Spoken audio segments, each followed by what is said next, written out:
I could see you being an 8.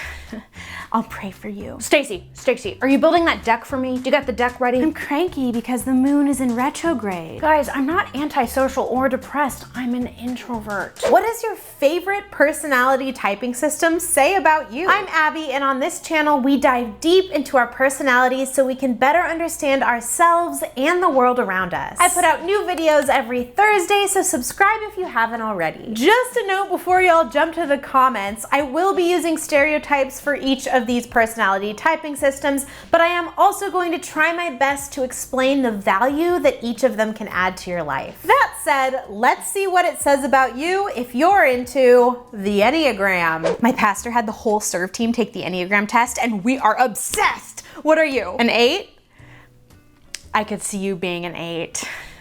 I'll pray for you. Okay, well, The Road Back to You is a classic. You absolutely have to read it. And then obviously The Honest Enneagram, Sarah Jane Kay, she's a rock star. Enneagram and You. This is all about relationships, really important. You have to get yourself a journal of your type. This is mine, but you can look at it if you want. And then obviously Richard Rohr. You gotta read Richard Rohr if you wanna know anything about the Enneagram. Here, take it. You have to read all of them. Read them all. What's your greatest fear? And I'm not talking about spiders or I'm afraid of the dark. No, I am talking the deep stuff, you know?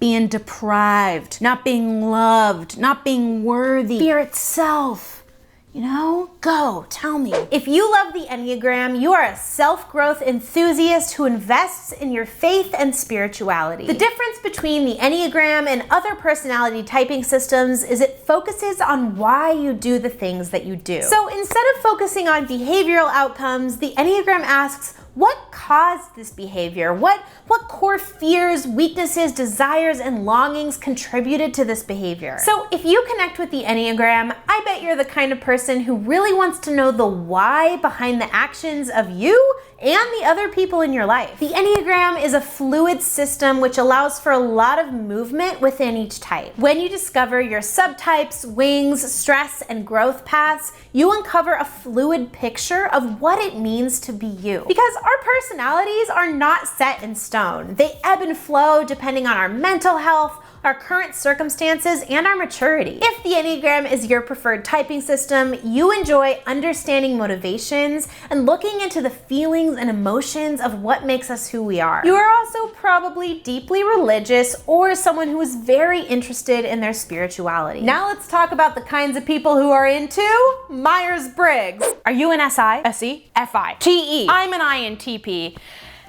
No one understands me. Guys, I'm not antisocial or depressed. I'm an introvert. The cognitive functions, both the ordering and the orientation, are actually what create the 4-letter string, not the other way around. If you love MBTI, you are deeply interested in learning about your mind and your patterns of thought. When you learned about Myers-Briggs, you probably slapped your forehead and said, oh my gosh, that's why my brain does the thing that it does. You enjoy thinking about things in an intellectual way, and the system helps you understand the people in your life. A fun night for you means drinking a beer and having in-depth conversations about personality with your friends. You love that moment when you discover that your buddy Kyle is the life of the party because of his unique cognitive processes. You also appreciate variety. There's a saying that there are 2 different types of people in the world. Those that believe there are 2 different types of people in the world, and those that don't. Well, MBTI people believe that there are 16 types of people in the world.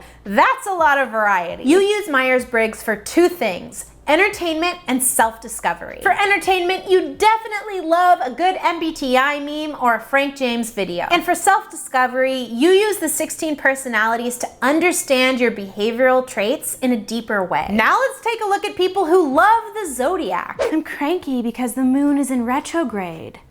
Or maybe it's because I didn't eat breakfast. No, it's definitely the moon. Wait, when's your birthday? Mine's May 21st. I'm on the cusp of Taurus and Gemini, and I need to know if we're compatible before we continue dating. Oh, I can't do that today. It's not in the stars. If you love astrology and the Zodiac, you're a vibe expert. You probably have one of these three things: sage, a moon phase tattoo, or a crystal that's currently charging in the sun. But in all seriousness, astrology expresses complex ideas about the world through planets and ancient zodiac symbols. If you resonate with astrology, you don't shy away from the mystical and the unknowable. You have an open-minded view of the world, and you aren't afraid to let others know that. Unlike those who use MBTI or the Enneagram, you aren't particularly interested in getting the answers. Instead, you are seeking your individuality in a confusing, random world. You may be looking for a change or seeking reassurance about the world. Ultimately, you're searching for meaning to make sense of your place on this planet. And lastly, let's talk about people who love DISC. I really want to synergize cohesiveness in the workplace.